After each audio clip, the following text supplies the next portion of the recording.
என்ன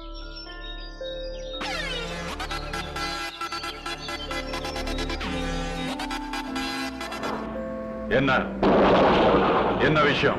என்ன விஷயம் தான் கேக்குறேன். ஏதோ ஆத்தத்துல தான் உங்க அப்பா அடிச்சேன். அதுக்கு நீ என்ன அடிச்சிருக்கலாம்?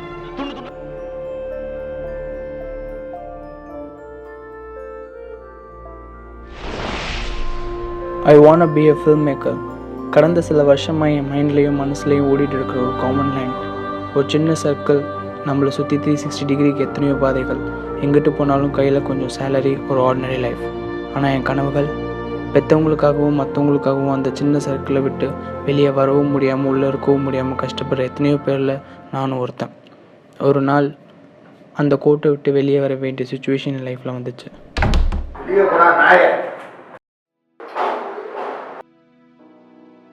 கஷ்டப்பட்டு கடன் வாங்கி இன்ஜினியரிங் படிக்க வச்சா சினிமா அது இதுன்னு அலையிறேன். இனிமே இந்த வீட்டு பக்கமே வராத.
இதோட 1000 தடவை இந்த வழியில் போயிருப்பேன் என் ஃப்ரெண்டை பார்க்க.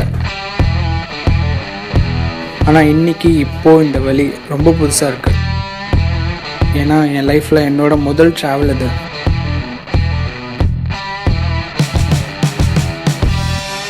முழுக்க முழுக்க நான் மட்டுமே வாழ போகிற ட்ராவல் அது.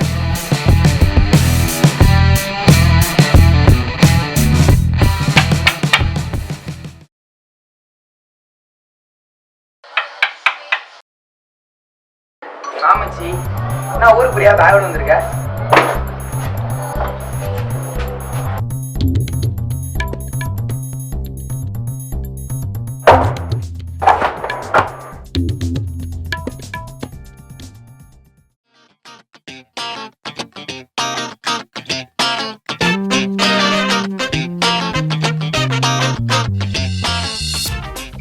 மச்சி, என்னைக்காச்சும் ஒரு நாள் நான் ஸ்டேஜில் ஏறி ஜிவிஎம்கேல அவார்டு வாங்கும்போது நீ எங்கே இருப்பேன்னு தெரியும். நான் பக்கத்தில் வந்து பீச் எடுத்துருப்பேனா? நீ என் பக்கத்தில் நிற்படா. அப்போ நான் மைக்கு பிடிச்ச எல்லாட்டையும் சொல்லுவேன், இதுக்கெல்லாம் காரணம் ஹரிதான்னு. அன்றைக்கி நீ என்ன நினச்சி பெருமைப்படுவேன். மச்சி மச்சி மச்சி, உனக்கு தெரிஞ்சவங்க தெரியாதவங்க உன் ஃப்ரெண்ட்ஸ் கிட்ட யார்ட்டையாவது கேட்டு டான்ஸ் கிடைக்குமான்னு கேட்டு பாருடா. என் ஃபோனுக்கு பார்க்க நம்பருக்கு கால் பண்ணி பார்த்துறேன், யாருமே தெரியாதுன்னு சொல்லிட்டான். எனக்காக இன்னொரு தடவை கேட்டு பாருடா. சரி பார்க்குறேன் போ.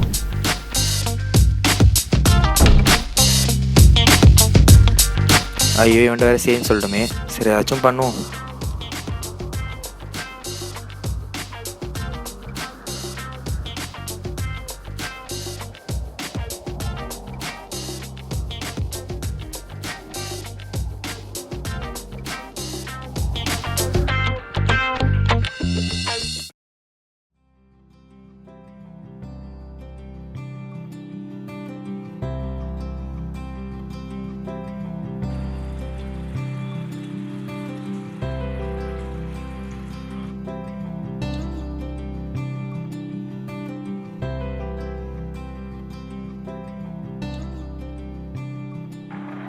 அப்பாடா, ஒரு வழியாக ஒரு அசிஸ்டன்ட் டைரக்டர் பிடிச்சாச்சு.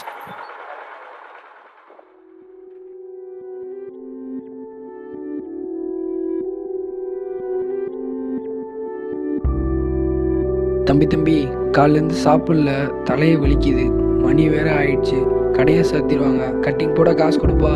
எப்படா சிறையில் சரக்குலாம் பண்ணீங்க?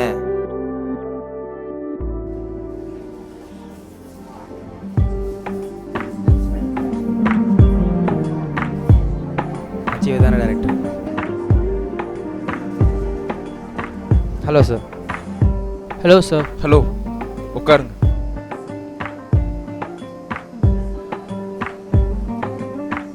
ஹாய் கார்த்திக், நீங்கள் தானே?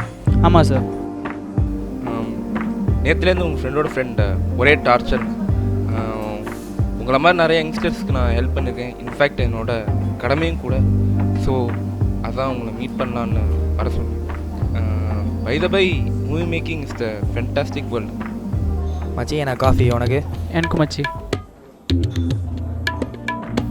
நான் பேசலாமா? சொல்லுங்கள் sir. By the by, movie making is the fantastic வேர்ல்டுங்க. நம்ம இந்த சொசைட்டிக்கு சொல்ல நினைக்கிறதெல்லாம் ஈஸியாக சொல்லலாம்.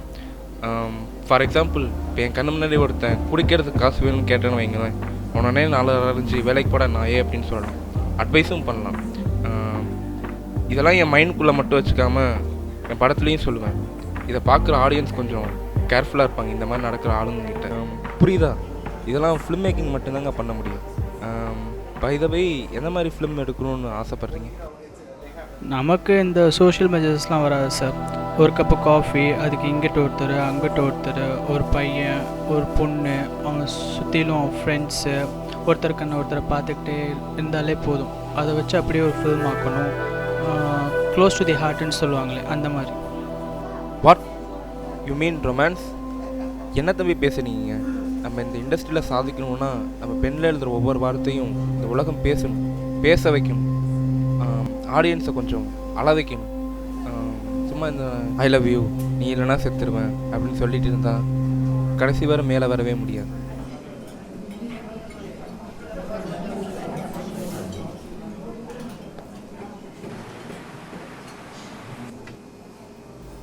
காஃபி சாப்பிடுங்க சார். அண்ணன் உங்கள் ஹெல்ப் எனக்கு தேவையில்லை.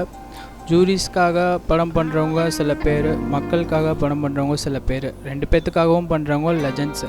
நான் லெஜண்ட்டும் இல்லை, ஜூரிஸ் ஃபேவரட்டும் இல்லை. என் படத்தை பார்த்துட்டு 4 பேர் சந்தோஷமாக எஃபியில் ஸ்டேட்டஸும் வாட்ஸ்அப்பில் டிபியும் வச்சாலே போதும் எனக்கு. அது போதும்.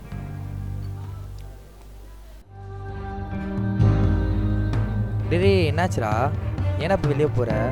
டேய் சொல்கிறா, ஏன்டா எஞ்சி வந்த?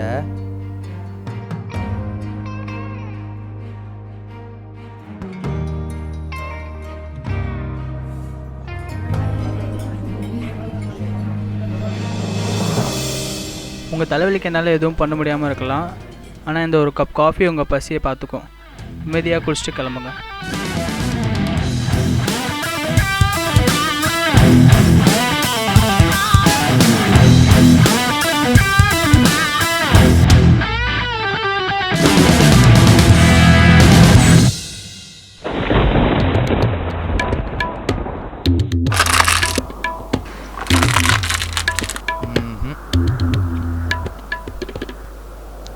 அவன் சோகமாக இருக்கும்போது ஃப்ரெண்டு கூட உட்காந்து சரக்கு அடிச்சிருப்பான். நான் என்ன 7 பிடிச்சிட்டேன். ஐயோ ஐயோ.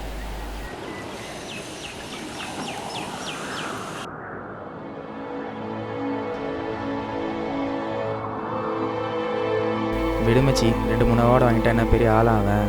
விடு, பார்த்துக்கலாம்.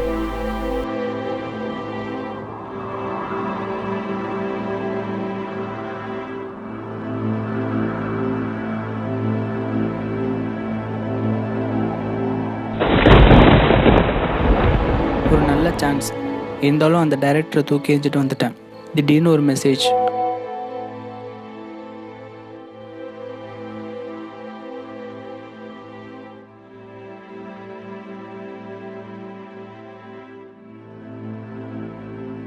அப்பாவுக்கு உடம்பு சரியில்லைன்னு ஒரு மெசேஜ்.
என்ன மச்சி நீ பாட்டு சாயங்காலம் வந்து பாரு லெட்டர் வச்சுட்டு போயிட்டா. வா வெளியே போய் பேசலாம்.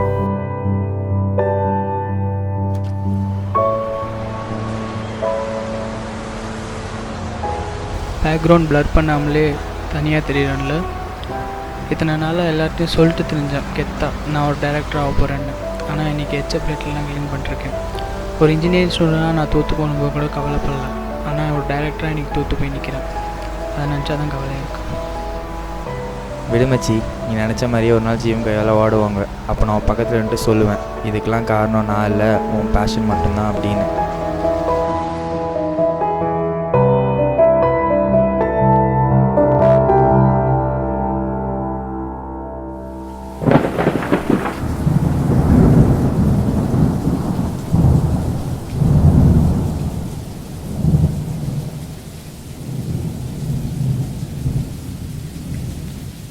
என்ன மச்சி சீக்கிரம் வந்துட்ட போல. ஆமாம் மச்சி தலைவலிக்குன்னு சொல்லிட்டு சீக்கிரம் வந்துட்டேன்.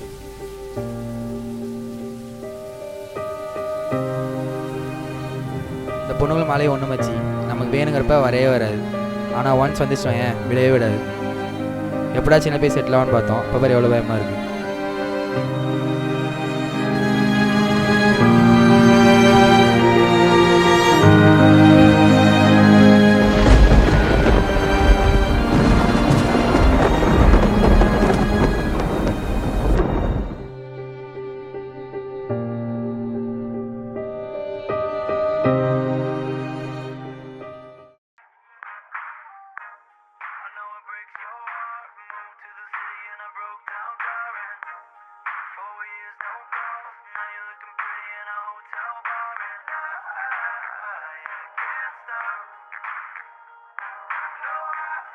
Welcome sir. ஃபலுடா ஒன்று.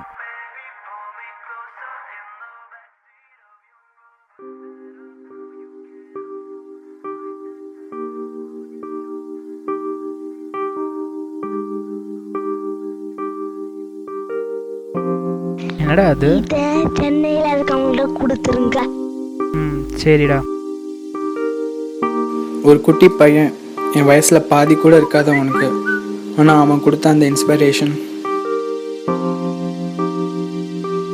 அதை நான் உணர்றதுக்குள்ளே லைஃப்பில் எனக்கு ஒரு வாய்ப்பு கிடச்சிச்சு. ஏதோ ஒன்று செய்யணும்னு தோணுச்சு.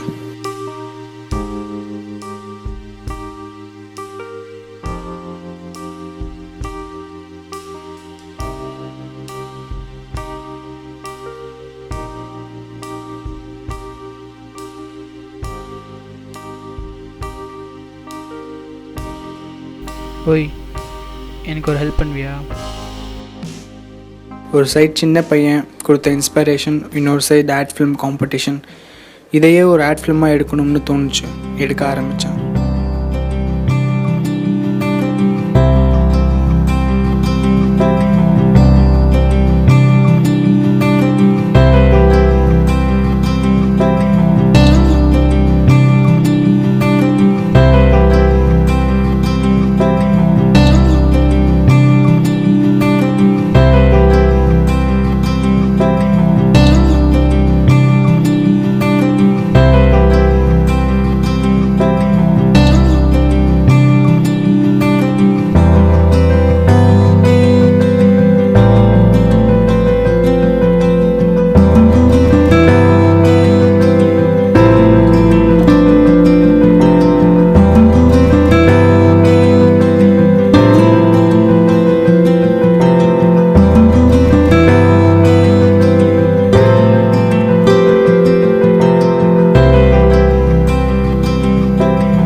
ஏன் மச்சி இது இவ்வளோ கஷ்டமாக இருக்குது? பாட்டு பாட தெரிஞ்சால் வாயை திறந்து பாடி காட்டிடலாம், டான்ஸ் ஆட தெரிஞ்சால் வெறும் தொடையில் கூட ஆடி காட்டிடலாம். ஆனால் ஒரு படம் பண்ணுறது அப்படி கிடையாது தெரியுமா? 4 பேர் கையை பிடிச்சி 40 பேர் காலை பிடிச்சி எவனோ ஒருத்தன் கொடுக்குற குட்டி சான்ஸில் நம்ம டேலண்ட்டை வெளிப்படுத்த வேண்டியதாக இருக்குது. இதெல்லாம் தூரத்துலேருந்து பார்க்க தெரியாது மச்சி. 20 வருஷமாக நம்ம அம்மா அப்பா நம்மளை படிக்க வச்சு வளர்த்ததை ஏதோ ஒரு வேலையில் தள்ளிவிட்டு அதுலேருந்து கிடைக்கிற 20,000 சம்பளத்துக்கு தானோன்னு தோணும். பெற்றவங்களே புரிஞ்சுக்கலாம், மற்றவங்களுக்கு எப்படி புரியும்?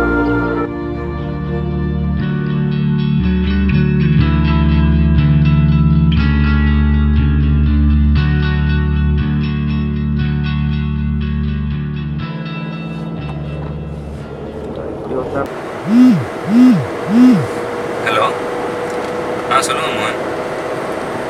இப்போ தான் ஷூட் முடிஞ்சு போஸ்ட் ப்ரொடக்ஷன் போய்கிட்டு இருக்கேன். சொல்லுங்கள். ஓ அப்படியா? ஓகே, நீங்கள் லிங்க் எனக்கு அனுப்புங்க, நான் என்ன செக் பண்ணி பார்க்குறேன். ஓகே, பாய். ஜமீர், லாஸ்ட் இயர் நடந்த ஆட் ஃபிலிம் ஃபெஸ்ட்டில் கார்த்திக்ன்ற பையன் ஒரு ஆட் ஃபிலிம் பண்ணியிருக்காங்க. அதை எனக்கு மெயில் பண்ணியிருக்காங்க, என்னென்னு பாரு.